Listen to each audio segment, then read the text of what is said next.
Angel GS academy में आप सभी का स्वागत है। रोज की तरह अपना हिंदी का प्रैक्टिस सेट शुरू करते हैं। प्रश्न है पहला, कर बैठ चल आदि धातु प्रकार है। मीन्स जो ये कर है, बैठ है और चल है, ये कैसे धातु है? मूल धातु है, यौगिक धातु है, प्रणार्थक धातु है या नाम धातु है? बताइए कैसे धातु है। देखिए इसका राइट आंसर होगा ये मूल धातु है। देखिए क्या है? मूल धातु है। देखिए मूल धातु में जब हम ना लगा देते हैं, कोई भी मूल धातु है, जब हम ना लगाते हैं तो वो क्या बनती है? वो क्रिया बनती है। ठीक है, जैसे देखिए अगर मूल धातु, अगर हम खाना में देखिए मूल धातु क्या है? खा है। ठीक है, उसमें हम ना लगा दें तो क्या हो जाएगा? खाना। ठीक है, ये क्या हो गया? क्रिया हो गई। ठीक है, तो ये मूल धातु होते हैं। ठीक है, जैसे चल देखा, चल में हमने ना लगाया तो क्या हो गया? चलना। ठीक, तो ये क्या है? ये मूल धातु होती है। जैसे कर हो गया, कर क्या है? कर मूल धातु है, इसमें ना लगा दिया तो ये क्या बन गई? क्रिया बन गई। ठीक है, जब हम ना लगाते, जैसे कर पढ़ धातु होता है, मूल धातु, ना लगा दिया पढ़ना हो गया। ठीक है, ये मूल धातु है। देखिए प्रणार्थक धातु क्या होता है? जो काम हम किसी से करवाते हैं, जैसे उसने नौकर से कपड़े धुलवाए, मैंने बालक को मदन से पढ़वाया। जब हम काम किसी दूसरे से करवाते हैं तो वो प्रणार्थक धातु होता है। जैसे देखिए इसमें आना और वाना शब्द आता है कि धातु में क्या होता है? आना और वाना लगा रहता है। ठीक है, आना और वाना। जैसे सिखाना, ये कैसी धातु है? जब प्रणार्थक है। ठीक है, कपड़े धुलवाना कैसा है? प्रणार्थक धातु है। ठीक है, नाम धातु क्या होता है? नाम धातु जब संज्ञा सर्वनाम में हम क्या लगाते हैं? ना लगाते हैं। जैसे देखिए लात होता है, लात से, देखिए लात से बना है लतियाना, ये धातु बन गया।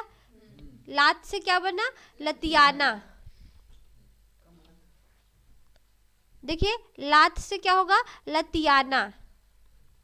ठीक है, इसी तरीके से देखिए बात से बतियाना, ये सब क्या है? ये सब क्या है? नाम धातु है। ठीक है, बतियाना ये सब क्या है? नाम धातु। तो याद रखिएगा कर बैठ चल ये मूल धातु है। इसका राइट आंसर ए हो जाएगा। अगला प्रश्न, औलाद किस भाषा का शब्द है? अरबी है, तुर्की है, हिंदी है, पुर्तगाली है। तो क्या होगा इसका राइट आंसर? औलाद जो है वो अरबी भाषा है। कैसा भाषा? अरबी भाषा है। आगे देखिए अति प्लस उक्ति, शब्दों की संधि करने पर शब्द बनेगा। यानी अति प्लस उक्ति का संधि करना है। क्या करना है? अति प्लस उक्ति, इसका बनाना है संधि। तो ये क्या होगा? जब हम कभी भी ई और ऊ के बाद असमान स्वर आते हैं, ई के बाद और ऊ के बाद, ठीक है, असमान स्वर आते हैं तो ई का य हो जाता है और ऊ जो होता है ऊ स्वर वह हो जाता है। देखिए यहाँ पे ई की मात्रा लगी है, असमान स्वर आया है। ठीक है, समान स्वर नहीं है, ई के बाद ई नहीं है तो ई क्या हो जाएगा? य हो जाएगा। और जिसपे ये स्वर लगा रहता है, व्यंजन जाते बिना स्वर का आधा होता है। ठीक है, तो ये क्या हो जाएगा? आधा हो जाएगा। और ई जो लगा है वो क्या हो जाएगा? य हो जाएगा। ठीक है, ई का ये ऊ की मात्रा इस पे लग जाएगी, फिर बचेगा क्या? कुक्ति। ठीक है, तो क्या हो गया? अतियुक्ति। देखिए ऑप्शन में ये नहीं होगा। ठीक है, तो राइट आंसर देखिए क्या हो रहा? अतियुक्ति, ये वाला हो जाएगा। ठीक है, ये इसका राइट आंसर हो जाएगा। इसी प्रकार देखिए सु प्लस आगतम। ठीक है, सु प्लस आगतम मैंने बताया था, सु के बाद असमान स्वर आया, सु के बाद सु नहीं, ऊ के बाद ऊ नहीं आया, असमान आया है, तू का क्या हो जाएगा? वह हो जाएगा। तो जब ऊ का वह हो जाएगा तो स क्या हो जाएगा? आधा हो जाएगा। ऊ क्या हो गया? वह हो गया। आ की मात्रा ये इस पे क्या हो गई? लग गई। अब बचा क्या? गतम। सु प्लस आगतम क्या हो गया? स्वागतम हो गया। इसी तरीके से ये कौन सी संधि है? यड़ संधि। कौन सी संधि है? ये यड़ संधि है। ठीक, कौन सी संधि है? यड़ संधि है। आगे बढ़ते हैं। देखिए परशुराम का पर्यायवाची शब्द नहीं है, याद रखिएगा नहीं है। देखिए भार्गव है, देखिए शिवप्रिय नहीं है, भृगनंदन ये भी है, रेणुका तनय भी है। ठीक है, आगे देखिए, निम्नलिखित में से कौन सा पद तत्पुरुष समास है? तत्पुरुष समास बताना है। देखिए, नवरात्रि, नवरात्रों का समाहार, नवरात्रि का समास वगैरह करेंगे, क्या होगा? नवरात्रों का समूह, नवरात्रों का समूह नवरात्रि होता है ना, नवरात्रि होती है, दुर्गा पूजा का वो बैठाते सब लोग, ठीक है। तो अनुदिन, देखिए अनुदिन मतलब अब जब भी उपसर्ग देखा कौन सा? अव्ययी भाव। देखिए, और जब भी संख्यावाचक होता है तो कौन सा समास? द्विगु समास होता है। कौन सा समास होता है? द्विगु समास। और जब भी उपसर्ग देखा ना तो उसमें क्या होगा? अव्ययी भाव समास। जैसे बेशक, बे उपसर्ग लगा है तो अव्ययी भाव समास। तो यहाँ पे क्या होगा? अव्ययी भाव समास होगा। देखिए, पदगत, पद से गत ना, ये देखिए ये तत्पुरुष है जिसमें भी कारक चिन्ह लगते हैं, ठीक है। यहाँ पे जैसे से लगाना, पद से गत, जब भी कर्ता ने कर्म को करण से संप्रदान के लिए अगर ये सब कारक चिन्ह लगते हैं तो वहां पे कौन सा समास होता है? तत्पुरुष समास होता है। देखिए, यहाँ पे है धर्माधर्म। देखिए, धर्म प्लस अधर्म, धर्म और अधर्म, देखिए दो जब और लग जाते हैं, धर्म और अधर्म विपरीत हैं, और जब भी दो चीज विपरीत में मिलते हैं वहां पे कौन सा समास होता है? द्वंद्व समास होता है। कौन सा समास होता है? द्वंद्व समास होता है, ठीक है। तब राइट आंसर तो वही मिल गया हमारा। देखिए, तत्सम शब्द चुने। तत्सम, देखिए खीर, खीर तो क्या है? तद्भव है। खीर का तत्सम क्या होता है? क्षीर होता है। क्षीर क्या होता है? क्षीर होता है। देखिए क्या होता है? क्षीर होता है। और गली का देखिए, गली भी क्या है आपका? तद्भव है, ठीक, ये भी तद्भव है। गेहूं देखिए, गेहूं का गोधूम होता है, गोधूम। देखिए भविष्य, ये क्या है आपका? ये आपका तत्सम है, ठीक है। जब भी ये वाला श मिले और ये छ से छतरी मिले, ठीक है, और ख से खटकोड़ मिले, ठीक है, और त्र से त्रिशूल, ये त्रिशूल मिले, और री से ऋषि मिले, अगर ये सब जब भी आते हैं तो याद रखिएगा वो तत्सम शब्द होते हैं, ठीक है। आगे देखिए, खटोला में कौन सा प्रत्यय है? देखिए खटोला में प्रत्यय देखिए ला, खटो शब्द तो होगा नहीं, ये नहीं होगा। उला, देखिए यहाँ पे कोई मतलब नहीं है उला का, देखिए क्या होगा? ओला, ये इसका राइट आंसर होगा। खटोला में ओला प्रत्यय है। देखिए, जो क्रिया कर्म का बोध नहीं कराती है उसे क्या कहते हैं? देखिए, जो क्रिया कर्म का बोध नहीं कराती, जैसे मैंने एक वाक्य लिखा, राम पुस्तक पढ़ता है, पुस्तक पढ़ता है, तो ये क्या कर रहा है? ये कर्म का बोध करा रहा है कि राम क्या पढ़ता है? पुस्तक पढ़ता है, तो यहाँ तो कर्म का बोध करा रही है। लेकिन अगर मैं एक वाक्य लिखूं, राम हंसता है, राम क्या हंसता है? कुछ जवाब मिलेगा? नहीं मिलेगा। और जब वो कर्म का बोध नहीं कराती है तो वो अकर्मक क्रिया होती है, और जब कर्म का बोध कराती है तब वो सकर्मक क्रिया होती है। समझ आ गया? जब भी कर्म का बोध नहीं कराएगी तो वहां पे अकर्मक क्रिया होती है। अगला प्रश्न है, आपने बुलाया होता तो हम अवश्य आते। देखिए यहाँ पे कैसा वाक्य है? संदेहवाचक है क्या? नहीं, संदेहवाचक तो नहीं है, ठीक है। इच्छावाचक है, इच्छा की बात नहीं हो रही है, इच्छा वो तो हो चुका है, ठीक है। देखिए आज्ञावाचक है, आज्ञा तो होता तुम बुलाओ ना, तुम यहाँ आओ, तो ये आज्ञा भी नहीं दे रहा, क्या है? संकेतवाचक है कि आपने बुलाया होता तो हम अवश्य आते, ये एक संकेत है, ठीक है। तो राइट आंसर क्या होगा? सी। आगे देखिए, निम्नलिखित 6 वाक्यांशों में से प्रथम व अंतिम निश्चित है, ठीक है। प्रथम व अंतिम है, अंतिम क्या है? निश्चित है। शेष को उचित क्रम में व्यवस्थित कीजिए। देखिए कुछ ऑप्शन आपको यहाँ पे दिए गए हैं। फोटो के साथ प्रतियोगी फोटोग्राफर, तो आपको इस तरीके से क्या करना है? यर लवा, मतलब पहले कौन सा आएगा उसको क्या करना है? अरेंज करना है, ठीक है। तो ये तो पहले फिक्स है पहला वाला, तो यहाँ से उठाते हैं फोटो के साथ प्रतियोगी फोटोग्राफर। आगे कौन सा रहेगा? फोटोग्राफर के बाद व्यक्ति की अनुमति प्राप्त कर ली और इस आशय का प्रमाण पत्र अवश्य, फिर इस विषय में प्रकाशक का होने वाले नुकसान, फिर संलग्न करे कि उसे फोटो खींचे। देखिए हानि के लिए वह स्वयं जिम्मेदार होगा, ये तो बिल्कुल आखिरी में होगा, तो हानि के लिए वह स्वयं जिम्मेदार होगा, तो ठीक है। तो बताना है आगे इसमें क्या होगा।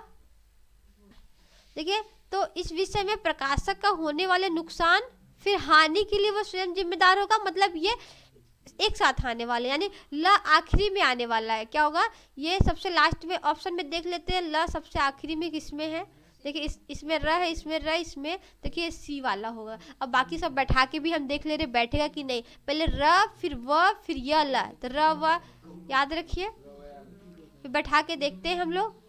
देखिए फोटोग्राफर के साथ प्रतियोगी फोटोग्राफर इस आशय का प्रमाण पत्र अवश्य तो अवश्य, देखिए इस आशय का प्रमाण पत्र अवश्य संलग्न करे कि उसने फोटो खींचे। इस विषय में प्रकाशक का होने वाले नुकसान हानि के लिए वो स्वयं जिम्मेदार होगा। देखिए यही इसका राइट आंसर होगा, ठीक है, सी वाला। आगे बढ़ते हैं। देखिए विभाषा किसे कहते हैं, खड़ी बोली हिंदी को, हिंद क्षेत्र के प्रमुख बोलियों को, हिंदी क्षेत्र की शेष बोलियों को, एक छोटे से क्षेत्र में बोली जाने वाली भाषा को किसको कहते हैं। देखिए इसका राइट आंसर होगा हिंद क्षेत्र की प्रमुख बोलियों को क्या कहते हैं, विभाषा कहते हैं। देखिए निम्नलिखित लेखांश को पढ़ें और अंत में दिए गए प्रश्नों के उत्तर दें। इन प्रश्नों के उत्तर लेखांश पर आधारित होने चाहिए। देखिए यहाँ पे कुछ आपको पैराग्राफ दिए हैं, इसको पहले ध्यानपूर्वक पढ़ना है, फिर उसमें से हमें उत्तर देखने हैं, ठीक है। चलिए तो पैराग्राफ को हम पढ़ देते हैं आप लोगों के सामने, ठीक है, ध्यान से सुनते रहिए, फिर इसका उत्तर दीजिएगा। देखिए लोकसभा सार्वभौमिक, वैसे ये आपके जीके से रिलेटेड संबंधित है, पॉलिटी से है। देखिए लोकसभा सार्वभौमिक वयस्क मताधिकार के आधार पर प्रत्यक्ष चुनाव द्वारा चुने गए लोगों के प्रतिनिधियों से बनी होती है। लोकसभा प्रत्यक्ष चुनाव के द्वारा बनी होती है।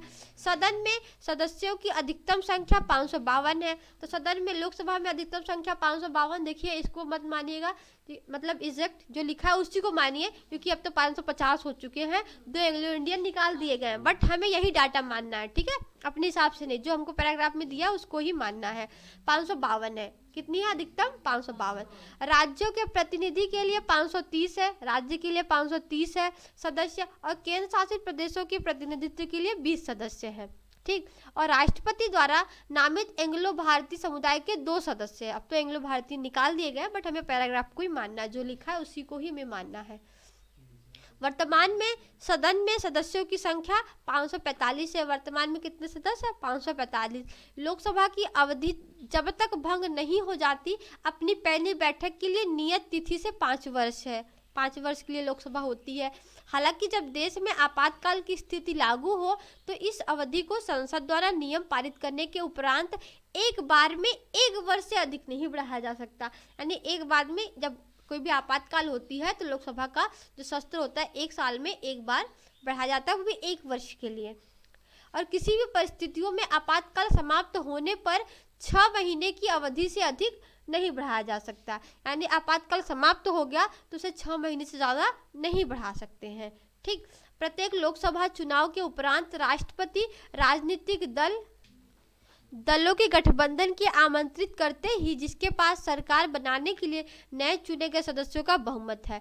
12 लोकसभा में वर्तमान में सदस्यों की संख्या और अधिकतम सदस्यों की संख्या है क्रमशः। पूछा गया प्रश्न है कि लोकसभा में वर्तमान में जो सदस्यों की संख्या और अधिकतम सदस्यों की संख्या कितनी है, तो अधिकतम बताना है, पहले वर्तमान में सदस्य कितने हैं फिर अधिकतम बताना है। तो वर्तमान में कितने 545 है और अधिकतम कितने हैं 552 है, ठीक है। तो राइट आंसर क्या होगा, सी। अगला प्रश्न देखिए, प्रश्न 13वां देखिए, निम्नलिखित में से कौन सा कथन सही है। आपको कथन पढ़ना है, बताना कौन सा सही है। देखिए, प्रत्यक्ष चुनाव के द्वारा चुने गए एंग्लो भारतीय समुदाय के 2 सदस्य हो सकते हैं। देखिए, प्रत्यक्ष चुनाव के द्वारा तो नहीं होते हैं, एंग्लो भारतीय सदस्य को मनोनीत किया जाता है, ठीक है, तो ये तो गलत हो जाएगा, ठीक है। प्रत्यक्ष चुनाव के द्वारा एंग्लो नहीं आते हैं, ठीक। आगे देखिए, प्रत्यक्ष चुनाव के द्वारा चुने गए केंद्र शासित प्रदेशों में 20 सदस्य और एंग्लो भारतीय समुदाय के 2 सदस्य। देखिए फिर से यहाँ एंग्लो भारतीय समुदाय आ गया ना, इनको हम प्रत्यक्ष चुनाव के द्वारा तो नहीं लेते, बट ये प्रत्यक्ष चुनाव की बात कर रहे हैं, फिर ये तो गलत हो जाएगा। आगे सी देखते हैं, प्रत्यक्ष चुनाव के द्वारा चुने गए केंद्र शासित प्रदेश में 20 सदस्य और राष्ट्रपति के द्वारा नामित एंग्लो भारतीय सदस्य के 2 सदस्य। देखिए ये सही होगा, ठीक है, नामित होते हैं ना, तो नामित ये यहाँ पे सही है, यहाँ पे प्रत्यक्ष ये सही है, राइट आंसर सी होगा। जब आपातकाल की घोषणा लागू हो, पूछ रहे पॉलिटी चल रही, क्या चल रही है? पॉलिटी नहीं चल रही है, ये पॉलिटी के क्वेश्चन है, बट हिंदी में पैराग्राफ डाला गया है, ठीक। आप वो ना होइए कि पॉलिटी क्लास चल रही है। लोकसभा के कार्यकाल को बढ़ाया जा सकता है। देखिए जब आपातकाल की घोषणा लागू होती है तो जो लोकसभा का कार्यकाल होता है वो कितने समय तक के लिए बढ़ाया जा सकता है, यानी किसके द्वारा बढ़ाया जा सकता है ना, तो किसके द्वारा? संसद के द्वारा बढ़ाया जा सकता है।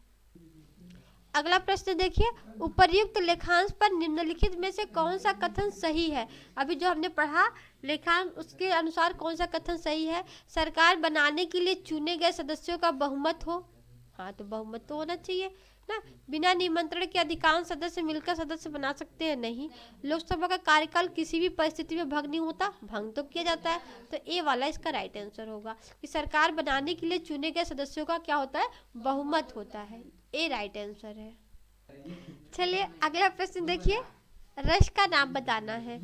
बिंद के वासी उदासी, तपो व्रतधारी, महाबिन नारी दुखारे, गौतम तीय तरी तुलसी, सो कथा सुनी भे मुनि वृंद सुखारे। इसमें बताइए कौन सा रस है, ठीक है, रस बताना है। करुण रस है, हास्य रस है, शोक रस है, उत्साह है, कौन सा रस है बताइए?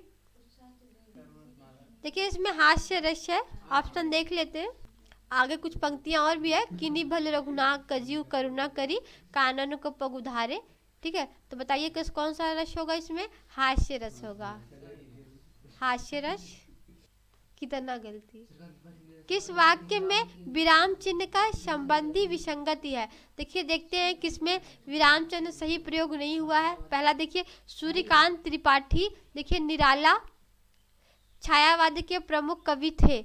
देखिए निराला जो है ये उद्धरण चिन्ह में होगा, डबल टाइटल लगेगा, ठीक है, जब भी किसी का हमें टाइटल होता है, जैसे पंत हो गए सुमित्रानंद पंत, तो वो डबल टाइटल होता है, ठीक है। छायावाद के प्रमुख कवि है, तो इसमें ही मिल गया, विरामचंद्र संबंधी सुधिया इसी में था, ठीक है, ए इसका राइट आंसर हो जाएगा। आगे देखिए, अवनी शब्द का विलोम है। देखिए अवनी का रस्सा ताल होगा, भूचाल होगा, अंबर होगा, पाताल होगा। देखिए अवनी का क्या होता है? अंबर। अवनी मतलब क्या होती है? धरती, धरती कह ले, भू कह ले, धरा कह ले, ठीक है, या पृथ्वी, ये सब इनका ठीक है पर्यायवाची है। तो अवनी का क्या होता है? अंबर होता है। पाताल किसका होता है? आकाश का पाताल, ठीक है, आकाश का पाताल होता है।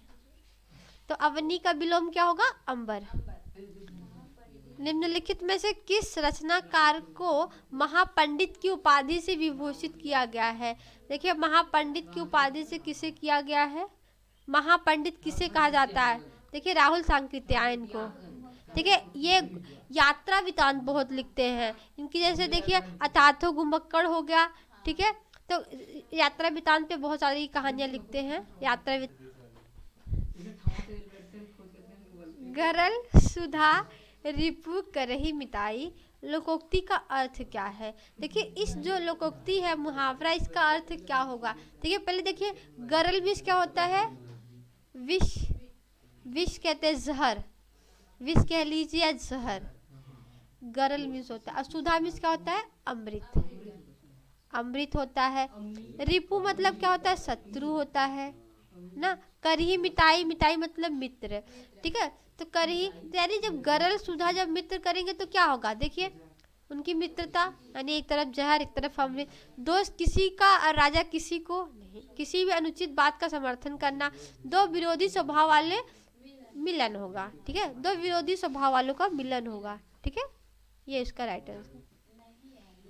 देखिए मूल शब्द एवं प्रत्यय की दृष्टि से सही विभाजन नहीं है, बताना है नहीं है। देखिए किसमें नहीं होगा? देखिए लुहार लोहा plus are, Kasera Kansa plus era, महत्व, महत्व प्लस त्व, देखिए घुमाओ, घूम प्लस आओ। देखिए बताना है कौन सा इसमें सही नहीं है। देखिए लोहा प्लस आर, लोहेरा तो सही है, लोहार।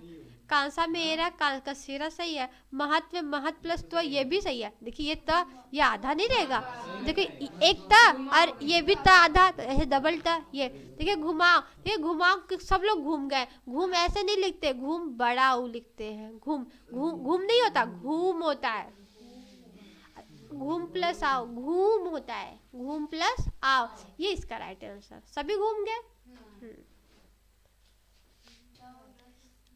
देखिए हिंदी शब्दकोश में त्र किसके बाद आएगा? देखिए त्र किसके मिल के जैसे उसने मैंने 6 से छतरी बताया था, 6 से छतरी क के बाद आएगा। तो सब लोग कह रहे थे कैसे आएगा, क्योंकि ये किससे बनता है? क प्लस श से मिलके बनता है। इसी तरीके से त्र किससे मिलके बनता है? त प्लस र के। तो ये त के बाद ही त्र आएगा, ठीक है। इसके बाद हिंदी शब्दकोश में त के बाद ही त्र आएगा, ठीक है। देखिए श उपसर्ग से निर्मित शब्द नहीं है, बताना है स से कौन सा निर्मित नहीं है। देखिए श प्लस, देखिए सोदाहरण, सहानुभूति, सोल्लास, सहित। देखिए स प्लस उदाहरण, श प्लस उदाहरण, सोदाहरण, क्योंकि जानते हो कि अ प्लस उ के बराबर क्या होता है? ओ होता है, ठीक है। ओ किससे मिलके बनता है? और उ से बनता है, ठीक है।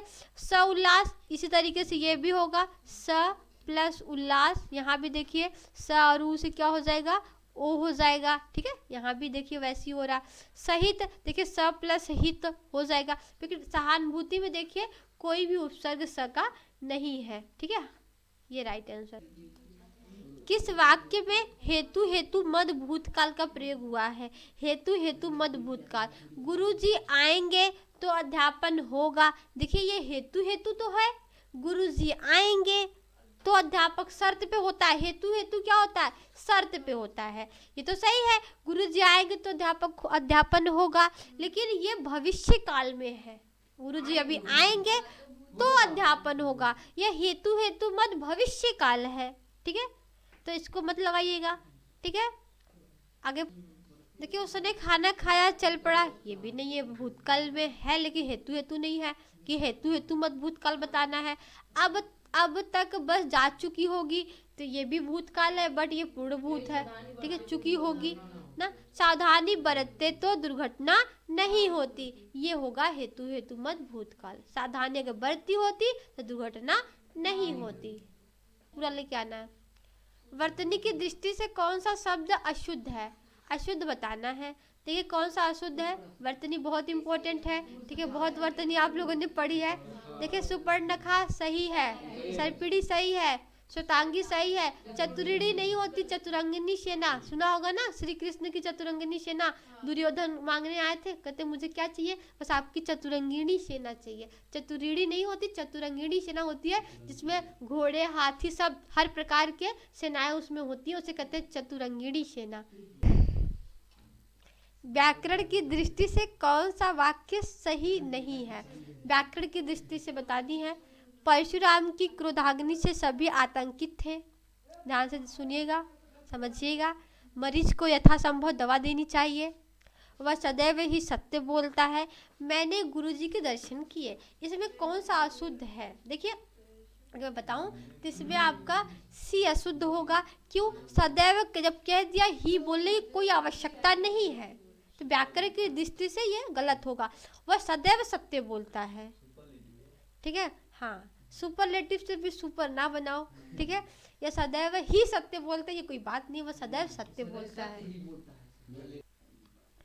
देखिए अब चला सा है, इसमें कौन सा वाक्य होगा? देखिए नहीं, भाववचनी है यहाँ, वैसे जब भाववचन होता है उससे मुझसे चला नहीं जाता। देखिए कर्मवाच्य है, ठीक है। अब चला जाए। देखिए किस विकल्प में मुहावरे का भावार्थ सही नहीं है? ठीक है, ऑप्शन दे रही। देखिए अंगारे उगलना, देखिए यहाँ पे डैश है, यहाँ समझिएगा। हाँ देखिए क्या होगा? बहुत कठोर बातें कहना, अल्लाह को प्यारे होना, ईश्वर का प्रिय भक्त होना। देखिए अल्लाह को प्यारे होने का मतलब ईश्वर का प्रिय भक्त होना नहीं होता है। अल्लाह को प्यारे होना मतलब खिसक लेना, ठीक है। हाँ, तो वो ईश्वर का प्रिय भक्त ये नहीं होगा। देखो भंडा फूटना, रहस्य प्रकट हो जाना, ये ठीक है। कहते उसको भंडा फूट गया, आंखें तरेरना, क्रोध से देखना पड़ा है। देखिए, देख लो उपेंद्र वजा छंद के प्रत्येक चरण में कुल कितने वर्ण होते हैं। देखिए वर्ण पूछा जा रहा, जैसे आप लोगों ने पढ़ा था ना मात्रिक छंद, क्या होता है मात्रिक छंद, और पढ़ा था वर्णिक छंद। दो प्रकार के छंद, एक मुक्तक होता है उसमें कोई छंद। मात्रिक छंद में जैसे लघु गुरु, लघु लघु गुरु ऐसे लगाते हैं जहाँ हम मात्रों की गणना करते हैं। बट वर्णिक छंद में हम वर्णों की गणना करते हैं। जैसे देखो मैंने कमल लिख दिया, कमल ना, तो इसमें क ख ग 1 2 3 ऐसे वर्णों की गणना करते हैं। ठीक है, मात्राओं की नहीं, वर्णों की। ठीक है, जैसे मैंने किताब लिख दिया, इस किताब में भी मात्रा नहीं लेंगे, केवल वर्ण लेंगे। एक वर्ण, 2 वर्ण, 3 वर्ण, केवल वर्ण गिनते हैं। इसी तरीके से उपेंद्र वजा छंद में फिक्स होता है कितने वर्ण आएंगे, 11 वर्ण, उससे ज्यादा नहीं आएंगे। देखिए बरवे के समचरण में कितनी मात्राएं होती हैं। देखिए एक समचरण होता है ना, और क्या होता है जैसे 1 फिर 2 3 4, जो 2 और 4 होते हैं ये समचरण होते हैं, और 1 और 3 क्या होते हैं, ये विषम चरण होते हैं। और यानी 1 और 3 में कितनी कितनी मात्राएं होती हैं, कितनी होती हैं। देखिए विषम में कितनी होती है, 12 होती है ना। और शम की बात करें, शम में कितनी होती है, देखिए 7 होते हैं। यानी पहले 12 फिर 7 फिर 12 फिर 7। ठीक है, ठीक है, यानी समचरण में कितनी मात्राएं होती हैं, 7 होती हैं। अब विषम में कितनी होती हैं, 12। यानी पहले में 12 फिर दूसरे में पहले में 12 फिर दूसरे में 7 फिर तीसरे में 12 फिर 7, यानी 12 7 12 7, 4 चरण होते हैं। पहले 12 7 फिर 12 7। तो राइट आंसर क्या होगा, सी होगा। निम्न में से किस कवि को ज्ञानपीठ पुरस्कार नहीं मिला है। देखिए सुमित्रानंदन पंत को मिला है, मिला है तो कब मिला है, 1968 में। हाँ, किसके लिए मिला है, चिदम्बरा के लिए। ठीक है, माखनलाल चतुर्वेदी को देखो नहीं मिला है। महादेवी वर्मा को मिला है, 1982 में मिला है। यामा के लिए मिला है। ठीक है, कुंवर नारायण सिंह को मिला है, हाँ मिला है। कब मिला है, 2005 में मिला है। बट माखनलाल चतुर्वेदी यही राइट आंसर होगा, इनको ज्ञानपीठ पुरस्कार नहीं मिला है। आगे देखिए, इनमें से संयुक्त वाक्य कौन सा है। वाक्य 3 प्रकार के होते हैं, सरल वाक्य, मिश्र वाक्य और संयुक्त वाक्य ना। तो संयुक्त वाक्य बताना है। स्वामी जी ने अपने उद्बोधन में कहा कि, मैंने बताया था कि जब भी आए मिश्रित वाक्य होता है, यानी एक वाक्य और एक उपवाक्य जब भी आता है तो मिश्रित वाक्य होता है। जब भी की वर्ड देखो और जब जो कि जिसमें देखो तो मिश्रित वाक्य। मिश्रा जी की याद रखिएगा। ठीक है, मिश्रा से मिश्रित, जी से जो, जिसमें अगर की आए तो भी क्या है, मिश्रित वाक्य हो। आगे देखिए, दरवाजा खुला रह गया। देखो संयुक्त वाक्य में दो वाक्य होते हैं, उनको कोई कंजक्शन जोड़ता है। ठीक है, अतः चोर घर में घुस आए। देखिए अतः वर्ड, ये देखिए संयुक्त वाक्य का, दरवाजा खुला रह गया एक वाक्य है, और चोर घर में घुस आए एक वाक्य है। तो ये क्या होगा, यही इसका राइट आंसर होगा। संयुक्त वाक्य पूछा तो ये संयुक्त वाक्य। आगे देखिए, ये कैसा वाक्य है, छात्राओं ने अत्यंत सुंदर भारतनाट्यम प्रस्तुत किया। ये तो सरल वाक्य है। ठीक है, जब कोई एक ही वाक्य देता है सिंपल सा तो वो सरल वाक्य होता है। ठीक है, क्या होता है, सरल वाक्य। आगे देखते हैं डी वाला, यह वही स्थल है। ठीक है, फिर ये उपवाक्य हो गया जहाँ पे एक उपवाक्य और एक सरल वाक्य, एक वाक्य और एक उपवाक्य, तब अब मिश्रित। फिर जहाँ देखिए, जहाँ आ गया मैंने कहा था मिश्रित होगा ना, जहाँ जो कि जिसने ऐसे वर्ड आ जाते तो वो मिश्रित वाक्य होता है। तो ये भी क्या है, मिश्रित वाक्य है। ठीक है, आगे देखिए, प्रदीप अलंकार वहाँ होता है। प्रदीप अलंकार कहाँ होता है बताइए, उपमेय का उल्टा होता है। उपमेय को उपमान के सदृश कहा जाए, नहीं ये तो नहीं होगा। ठीक है, ये नहीं होगा।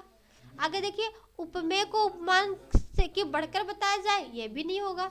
ठीक है, आगे देखिए, उपमेय और उपमान का संबंध उलट दिया जाता है। देखिए यही होगा, जैसे कहा जाए चांद सा मुख ना, फिर किसी का भी, जैसे कहते किसी की पढ़ाई करते हैं अपने गर्लफ्रेंड या किसी की भी, तो कहते चांद सा मुख। अब ये कह दे कि चांद का जो मुख है वो इनकी तरह है, बिल्कुल उल्टी वाली बात हो गई। कि भाई चांद सा मुख तो ठीक ठाक है कि चांद की तरह मुखड़ा तुम्हारा है, ठीक, लेकिन कह रहे कि तुम्हारे मुखड़े की तरह चांद है, ये तो बहुत उल्टी बात हो गई। तो वहाँ उपमेय और उपमान का संबंध जब उलट दिया जाता है तो वहाँ पे कौन सा अलंकार होता है? प्रदीप अलंकार। चलिए आगे देखिए, निम्न में से कौन सी रचना के रचनाकार का नाम सही नहीं है? देखिए, फूल नहीं रंग बोलते केदारनाथ अग्रवाल की है, सही है। उस जनपद की कवि हूँ त्रिलोचन शास्त्री की है, सही है। सीढ़ियों पर धूप में, देखिए ये नहीं सही है, ठीक है, ये नहीं सही है, ठीक, ये सही है। संसद में सड़क तो सुदामा पांडे धूमिल की है, ये सही है, ठीक है। तो राइट आंसर क्या होगा? सी।